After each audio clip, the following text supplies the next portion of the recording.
e os hospitais. Então, o paciente, dentro da linha de cuidado com diabetes, ele pode perpassar todos esses espaços, embora ele pertença, de fato, à atenção básica, à atenção primária, onde ele reside. Ali próximo do território dele tem uma unidade de saúde da família, é ali que eu atuo. E aí um mapinha breve de Marília, né, onde estão as unidades de saúde da família. Então são todos esses coloridos, né, que representam as periferias. Então esse é um mapa um pouquinho antigo, nós não temos o atualizado, quando tínhamos 4 equipes. Hoje nós somos em 5 equipes para esse território de 250 mil habitantes em Marília. E aí quais são as equipes? Pode passar. Quais são as equipes de referência? O que eu estou me referindo com a equipe de saúde da família? O médico generalista ou de medicina de família e comunidade. Hoje não necessariamente é obrigatório ter a especialização, então nós temos mais médicos generalistas, acompanhado de uma enfermeira, não necessariamente a enfermeira gerente, porque eles compartilham a gestão ali do trabalho, né? Então a enfermeira não é a única responsável pela gerência da unidade de saúde. Um dentista e o auxiliar de dentista e os agentes comunitários de saúde residem no bairro, residem próximo à população, e os técnicos de enfermagem também. Então a gente, quando tem um auxiliar de escrita, tem um auxiliar de limpeza, mas quando me refiro à equipe de referência, eu estou falando dessa equipe fixa ali. E a equipe multi é como se fosse uma equipe itinerante, né? Nós vamos até aquela unidade, como vocês viram no mapa, cada equipe tem a sua região. Hoje eu atuo na região oeste, então são 10 postos de saúde que eu trabalho. Cada dia eu estou num posto de saúde diferente para dar esse apoio sozinha ou com a equipe multi. Então eu estou falando daqueles profissionais de apoio que eu já citei no início, né? E o nutricionista, ele tem quais papéis? Desde o atendimento individualizado, às vezes compartilhado, eu e a psicóloga, eu e a fonoaudióloga, na avaliação de diversos pacientes, ou até coletivo. Então, dentro das atribuições, eu posso atender de uma forma coletiva. Um grupo, igual nós estamos aqui, um grupo de pacientes hipertensos, diabéticos, gestantes. Além do mais, fazer um matriciamento, uma educação permanente daquela equipe sobre diabetes. Como ele recebe um paciente diabético e como ele pode lidar com vários outros, não necessariamente precisando sempre do nutricionista. Aquilo que compete é o conhecimento geral de saúde para todos os profissionais de saúde. Aquilo que é de competência do nutricionista, por exemplo, prescrição do cardápio, vai ser necessário me acionar, mas aquilo que é de orientação geral dos profissionais, os 10 passos da alimentação saudável, eu posso matriciar, eu posso treinar esse profissional de saúde também, dentro das atribuições. E aí, qual que é o nosso referencial teórico dentro desse cuidado em diabetes, que o Ministério da Saúde fornece para quem está na atenção básica? Os cadernos de atenção básica. Então, o caderno do diabetes médicos é o 36. E essa equipe de apoio, essa equipe multi, também tinha cadernos, se vocês quiserem procurar, que é o 27, que é da implantação desse NASF lá em 2008, e o caderno 27 e o 39, que é mais atualizado, depois que essa equipe foi vivenciando os trabalhos e melhorando o processo de trabalho com a vivência, foram lançados cadernos de ferramentas para o trabalho cotidiano. Então, 27 e o 39. E da diabetes, o 36. E esse da linha de cuidado do governo de Santa Catarina, porque Santa Catarina, Paraná, eles são muito atuantes na atenção básica. Eles criam bastante referenciais teóricos, as universidades, com o Ministério da Saúde. Então, esse é de 2018, mais atualizado. Pode passar. A diretriz da Sociedade Brasileira de Diabetes, mais atualizada, 2019, 2020. E esse do governo de São Paulo, a linha de cuidado, o manual da orientação clínica também do diabetes. Então, eu trouxe, porque em meia hora a gente tem pouco tempo para detalhar, mas que vocês que surjam novas e boas dúvidas, né, a partir disso que vocês busquem, né? E aí, o que eu extraí da Sociedade Brasileira do Diabetes, o capítulo 4, que é um pouco da essência do que eu vivencio na atenção básica na saúde pública, né? Que é o tratamento do diabetes mellitus com foco na medida de estilo de vida, ou que a gente às vezes fala, MEV, mudança do estilo de vida. Quando vocês verem prontuários, se for o caso aqui abreviado MEV, né? Paciente orientado MEV, mudança do estilo de vida para atingir o que se espera ali no controle do diabetes. Então, o que eu destaquei desse primeiro item, né? Princípios gerais da orientação nutricional no diabetes. Aspectos básicos da terapia nutricional, a prescrição, o plano alimentar, a educação nutricional em diabetes, né? Educação alimentar e nutricional, alguns pontos dos macronutrientes, que é o açúcar e low carb, que gera muitas dúvidas, muitas perguntas dos pacientes, né?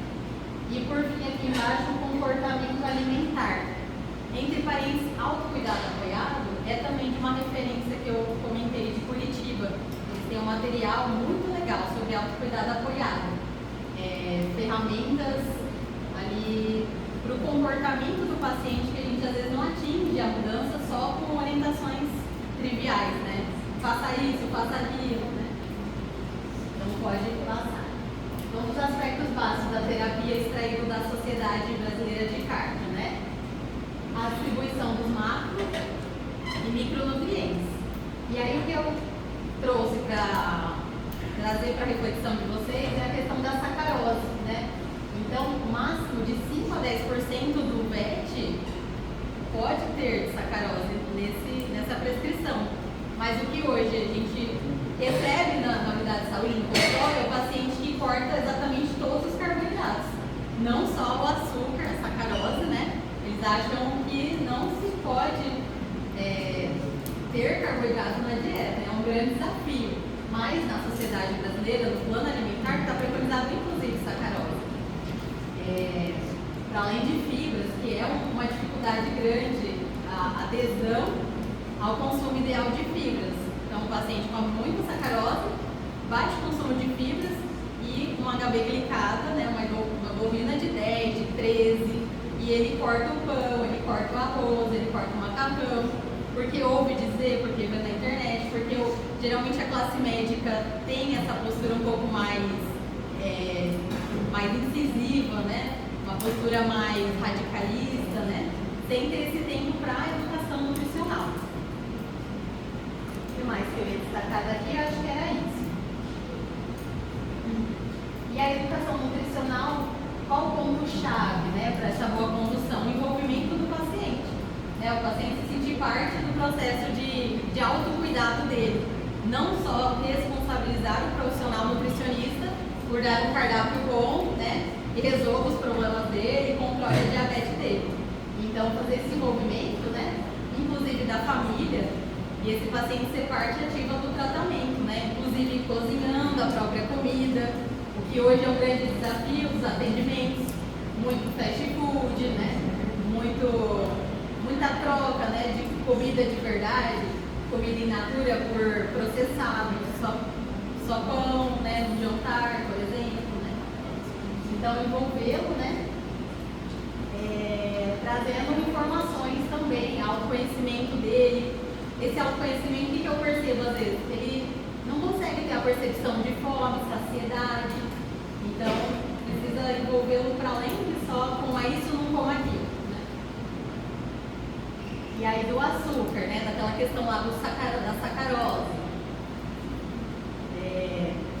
Eu trouxe aqui, desculpa, eu tenho que fazer de uma forma um pouco mais pontual, né, mas achei importante, depois vocês busquem na referência, né, isso mais completo, mas eu destaquei ali que não são proibidos, como já disse, né, a utilização da sacarose, né, uma vez que ela não aumenta a glicemia mais do que outros carboidratos, quando ingeridos em quantidades, né, equivalentes. A questão, então, é que o paciente ingere muitas vezes uma quantidade superior a uma alimentação saudável, né. E aí, essa diminuição da sacarose pela indústria, o que a sociedade traz, é que ela não necessariamente deve ser um aumento de edulcorantes, de aditivos químicos nos alimentos ultraprocessados, mas não é bem o que a gente vê, né? É sempre essa troca mesmo, né? Da sacarose por um aditivo, um edulcorante. Então, quis destacar isso para vocês. Pode falar. E aí, assim, pode ir passando, que vai aparecer vários, né? Então, para o paciente, esses vários nomes que a gente se aproxima, ainda é muito distante, né? Então, ele não sabe bem quando a gente indica de forma mais técnica, né, o nome do adoçante, né? Pode passar. E aí, ele vai buscar na embalagem. Quando você pergunta qual é o adoçante, é 0K, enfim, qualquer outra marca, low sugar, Pink, Gold. Então, assim, o que eu geralmente reforço, né? Que ele precisa conhecer o que tem dentro desse adoçante quando ele escolhe utilizar no lugar do açúcar. Porque a paciente fala, eu prefiro tomar esse líquido sem nada do que utilizar o adoçante. Há muita resistência. Mas é sempre escolhido pelo valor, né? Pelo preço e pela palatabilidade. Muitas vezes ele não sabe que adoçante ele está utilizando, se é sintético, se é natural. E aí trouxe essa imagem que interessante, ela traz uma forma visual desse paciente também se permitir as escolhas, principalmente esse paciente não alfabetizado, que é uma grande realidade lá na atenção primária, né? Um paciente não alfabetizado, na escolha, se ele não tem quem compre, ele mesmo faz essa compra, como que ele vai se nortear? Então, vocês já repararam nessa questão das cores? Então, geralmente, os da tampinha ali vermelha, daquela base da tampa vermelha, são os com ciclamato sacarina sódica artificiais. O amarelo, em geral, aspartame. O azul, ali, às vezes, é sucralose. E o verde, stevia, xilitol. Né? O azul, sucralose, xilitol. Então, tentem fazer essa busca no mercado. Tinha uma professora, Cláudia também, falava assim, o que vocês fazem sábado à noite? Dá uma passeada no mercado, ler rótulos, conhecer os produtos, né? Então é algo que a gente pode conhecer para orientar, né? O paciente às vezes precisa dessa ferramenta, né? Saber sobre a embalagem para direcionar. Então algumas classificações do stevia, do aspartame, do sucralose, do xilitol, e o que hoje está mais assim, desafiador para o paciente é se adaptar à palatabilidade. Então, desses, atualmente, vocês já ouviram falar do eritritol? Quem já ouviu falar? Alguém? O eritritol, depois do xilitol, ele ainda tem uma palatabilidade melhor, né, sendo considerado natural, e aí, então, talvez a gente vai ampliando, né, a forma do paciente aceitar essa ferramenta no lugar da sacarose, aquele, mesmo sendo permitido, mas aquele paciente que abusa muito da sacarose. Então, eu vejo isso na minha prática, né, embora temos a referência teórica. Na prática, é difícil você recomendar para o paciente, pode então comer 5 a 10% de sacarose. Ele já geralmente ingere isso de ultraprocessados quase que diariamente. Então, eu prefiro, na minha prática, recomendar alguns adoçantes com maior palatabilidade, visando uma melhora do controle da glicada. E aí, só um destaque ali principal da low carb, né? Que a adesão ao longo prazo, ela é baixa, né? Ele pode aderir ali até 6 meses, aí com 1 a 24 meses, já essa adesão é bem baixa, né? E geralmente tem protocolos também que são muito reduzidos em calorias, aqui ele deu um exemplo, né, de 800 calorias, mas não houve restrição de carboidrato. Então, ficar atento ao que o paciente está seguindo, né, o que esse paciente está trazendo, às vezes que ele já começa, já chega para você com uma restrição muito grande, sem necessariamente restringir os carboidratos, achando que está fazendo um bom controle ali da diabetes, mas mais restrito em calorias, né? E por fim, não reportam estudos seguros de que as dietas baixas em carboidratos muito restritivas são seguras por causa dos seus efeitos cetogênicos, né? Principalmente em uso de insulina. Então é muito bom a gente ficar atenta a essa diretriz, porque às vezes essa adoção dessa estratégia, ela não é muito duradoura, né? E aí lá sobre a questão do comportamento, que eu trouxe para além do aspecto nutricional do plano alimentar.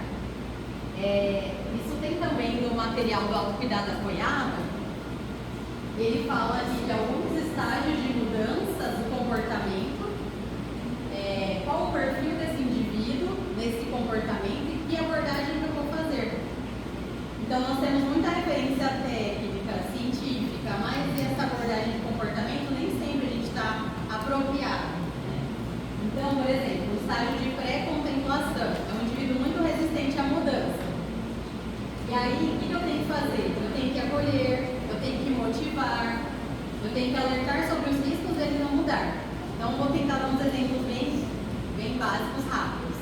Uma paciente que eu recebi, 44 anos, polineuropatia diabética, ex-bariátrica, e chegou o encaminhamento do Hospital das Clínicas pedindo apoio na ajuste da dieta, porque a glicada dela está muito alterada ainda.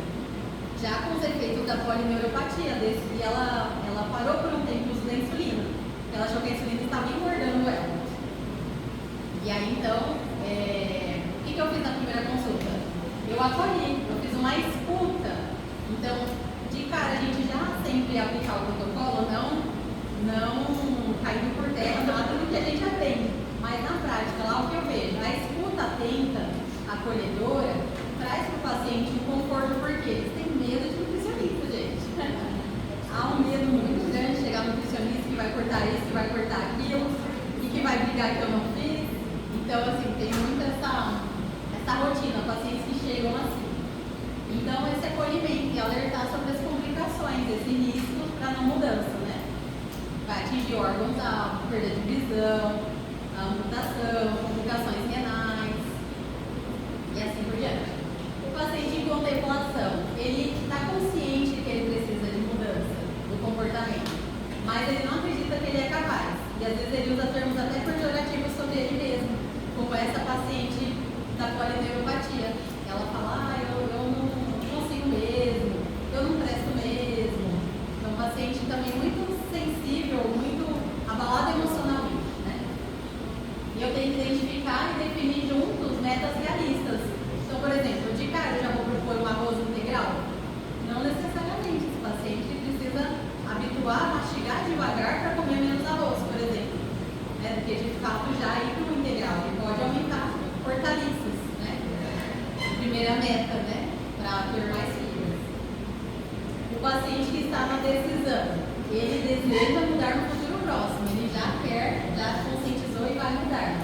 Então, estruturar um plano de mudança com ele, do comportamento baseado em habilidades já existentes, trabalhar expectativas. Então, ele acha que vai já, daqui na próxima consulta, ter eliminado 5 quilos, né? E, de fato, às vezes, alguns pacientes trazem alguma melhora na qualidade de vida. Um paciente que eu tenho também, ele trouxe, nossa, eu consigo agora amarrar os meus próprios sapatos, sem a dificuldade da gordura abdominal, né? Então, trabalhar a expectativa longa, grande em relação a grande perda de peso, outra expectativa, né? Ação, ele já iniciou o processo de mudança. Então, ele precisa praticar o plano de mudança, auxiliar na resolução de problemas e reforçar os comportamentos adequados. Então, assim, o problema está sendo manter o fracionamento por causa do horário de trabalho, precisa se alimentar, esquece, se entretém, sugerir algo que possa lembrá-lo, né? Um despertar o celular para fazer o lanche, coisas mais simples assim. Manutenção, ele mantém as mudanças até 6 meses depois desse início do trabalho de educação alimentar nutricional. Então, vou prevenir recaídas e consolidar as mudanças já alcançadas. E aí, reforçando aquilo que eu trouxe, né, do autocuidado, né, e da postura da própria equipe, vocês como profissionais, se puderem,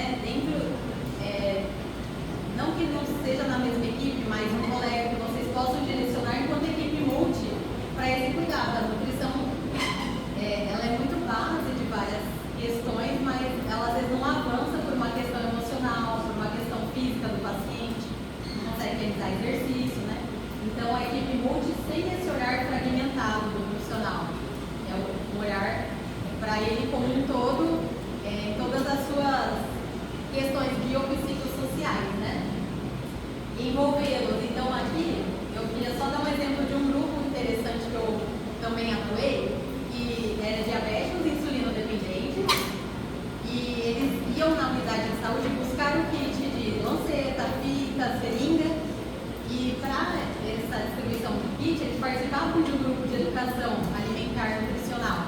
Quem organizava era um auxiliar de enfermagem. Então ela tomou essa iniciativa e convidaram os profissionais da EMUD. E esse grupo se deu um nome, eles chamavam de insulindos. Então eles se apropriavam de que eles não tinham apenas uma doença, eles eram um grupo ali de apoio um ao outro. E nós fizemos visita ao supermercado para ler rótulos, um momento de lazer no bosque, pensando naquele conceito ampliado de saúde, né? E saúde não é só ausência de doença, mas lazer, acesso à moradia, alimento e etc.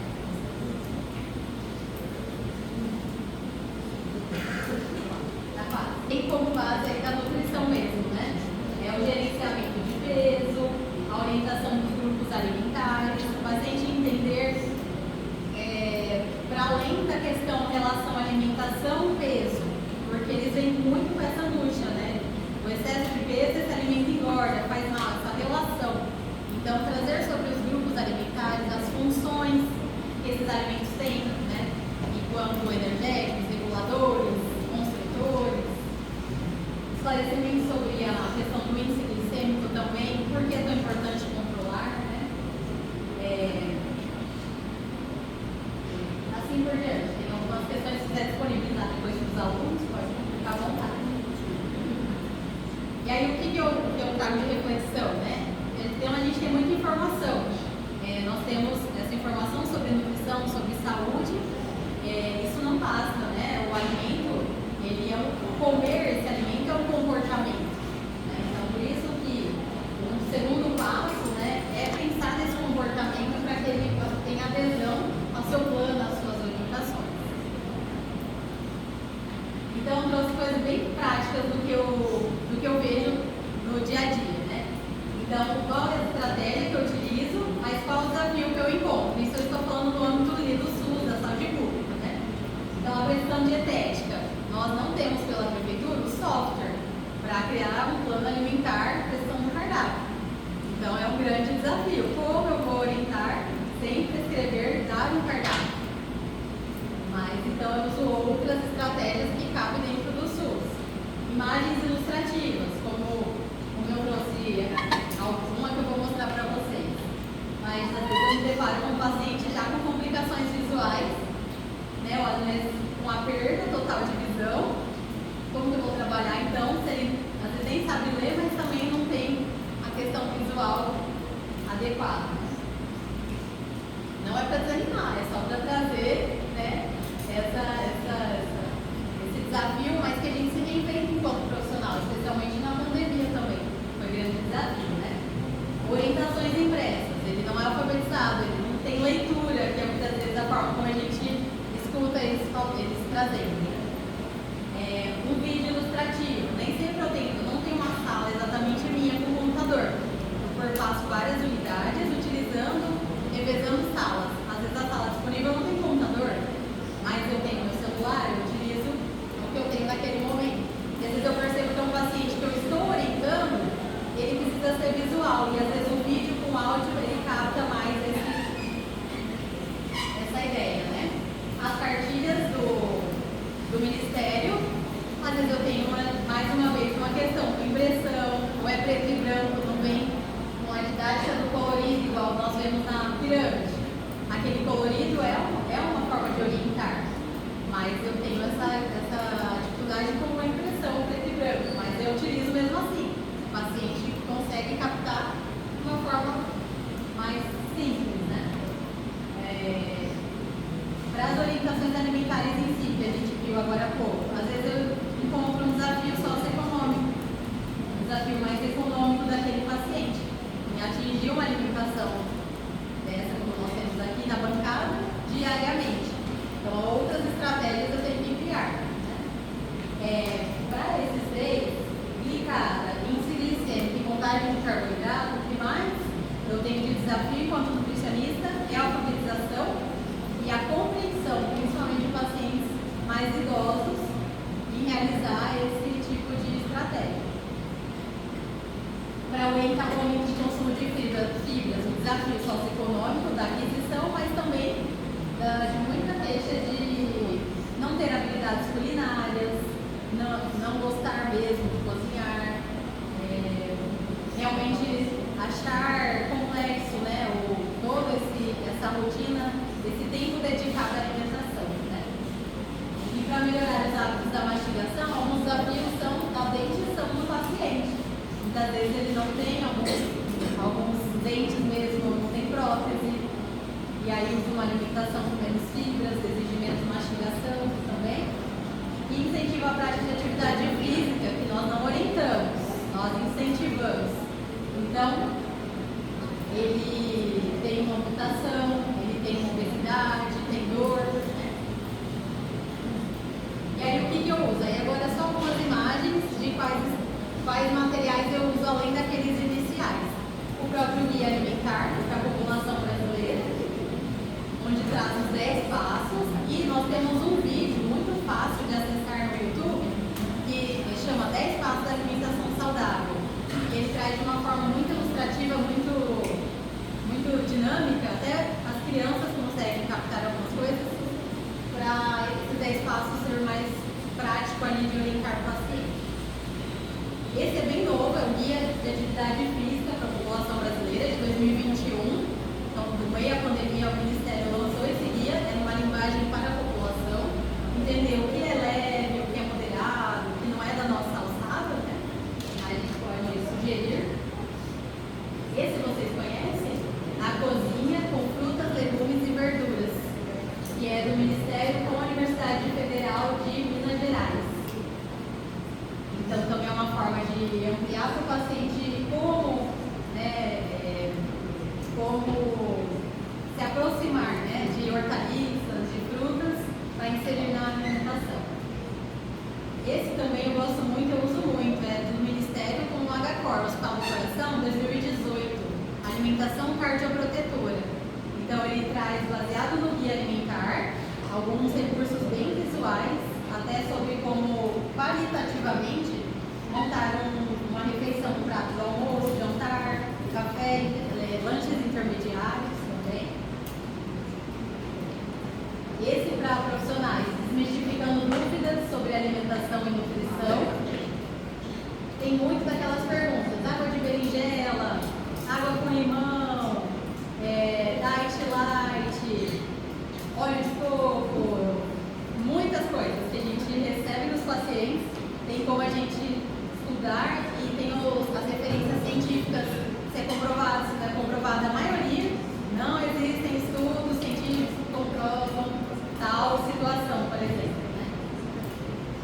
Aí tem na Sociedade Brasileira também mitos e verdades, no site da Sociedade Brasileira, mitos e verdades sobre o diabetes. E aí trazer para vocês, por fim, para a gente encerrando, essa questão dos sentidos também, né? A gente vai estar no laboratório hoje aqui com a prática, né? E aí trazer para o paciente também essa experiência com o sensorial, né? Eu estou aprendendo muito hoje em equipe multi, com a terapeuta ocupacional, com a fonoaudióloga, sobre as questões sensoriais.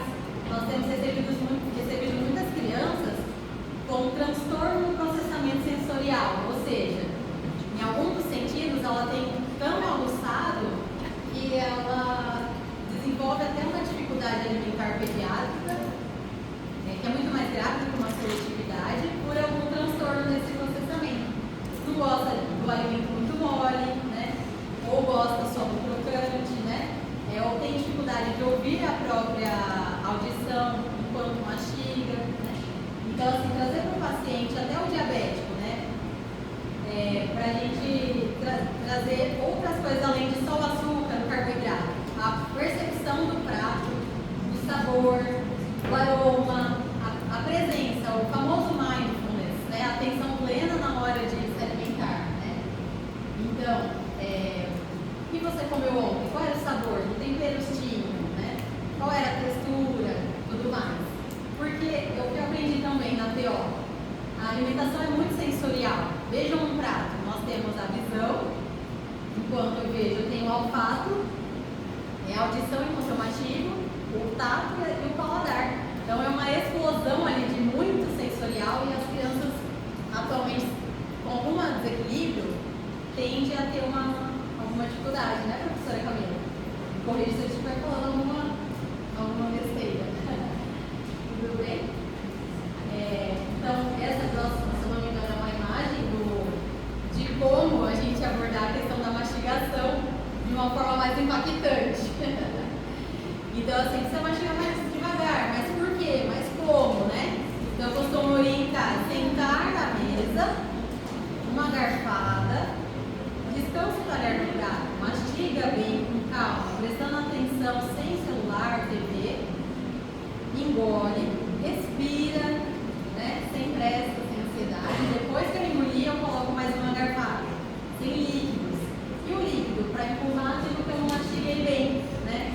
E aí, quando eu mastigo bastante, olha, esse líquido já auxilia na minha digestão, esse alimento já chega mais triturado. Então, serve para várias situações. Eu utilizo quem tem uma mastigação muito rápida, gastrite, e aí funciona. O paciente acaba tendo um pacto e começa a refletir. Não só aceitar o que o profissional está trazendo, olha, precisa mastigar devagar, né? Trazer como ele pode e por quê. A pirâmide é mais um recurso que eu ainda utilizo pensando no que eu disse já, né, das funções, né, energéticos, reguladores, construtores, né, essa ideia dos princípios da pirâmide mesmo, equilíbrio, proporção, variedade. Esse é um recurso da alimentação cardioprotetora, e ele mostra como montar um prato e ele usa alimentos de cada grupo, selecionando por nutrientes que cada grupo tem. E esse é um outro recurso que eu utilizo na hemoglobina glicada. Então, recorte, né, do vaso sanguíneo e essa hemoglobina com a glicose. Então, por que ele tem que fazer esse controle? Para que ele não perca a função de parte da sua hemoglobina que leva às complicações. Quando o paciente entende, porque o médico só fala, sua glicada dá 13%. Ele fala, principalmente o não alfabetizado, não tem tempo que seja 13% de glicada. E é para esse recorte ampliado para que ele entenda, olha, suas células de hemoglobina tem a função de transporte de oxigênio. E se ela está, se mais de 7% das células estão, né, prejudicadas, então você tem um transporte de oxigênio prejudicado, você começa a ter a repercussão periférica, a sensibilidade, o formigamento que você está trazendo e começa a ter nos pés, ou já a própria amputação, a dificuldade de visão. Aí eles respondem, nossa, nunca tinha escutado falar sobre isso, ninguém me orientou dessa forma, né? Agora eu entendi. E voltam no retorno empenhados. E é uma forma de adesão ao adoçante. Então eles voltam um pouquinho mais sensibilizados para aceitar reduzir açúcar, talvez colocar adoçante. E só para terminar mesmo, né, eu trouxe essa reflexão dada um pouco mais antigo, que estava falando só sobre a mortalidade. Eu coloquei ali conversas complicações. Esse dado falava que o diabetes mata precocemente. Em 2015, há 10 anos, mais de 5 milhões de pessoas com menos de 60 anos morreram por causa do diabetes. Mas hoje, na prática, o que eu vejo? Menos óbitos e mais complicações. Especialmente na pandemia, aumentou absurdamente o número de amputados. Então, eu trabalhei em 24 equipes na pandemia, nós estamos desfalcadas, então eu e mais uma, eu trabalhei inteira. E a maior demanda assim, dos diabéticos para visita domiciliar era de amputação, ainda de adequação dessa dieta, porque ele já tinha amputação, no outro pé já estava em vias de amputação e ele ainda não tinha aderido a essa mudança de hábitos, né? Então, que eu trouxe lá do capítulo 4, a mudança, as medidas do estilo de vida também para o diabético. Essas foram as referências e eu agradeço muito a oportunidade, espero que tenha colaborado então com toda a equipe, toda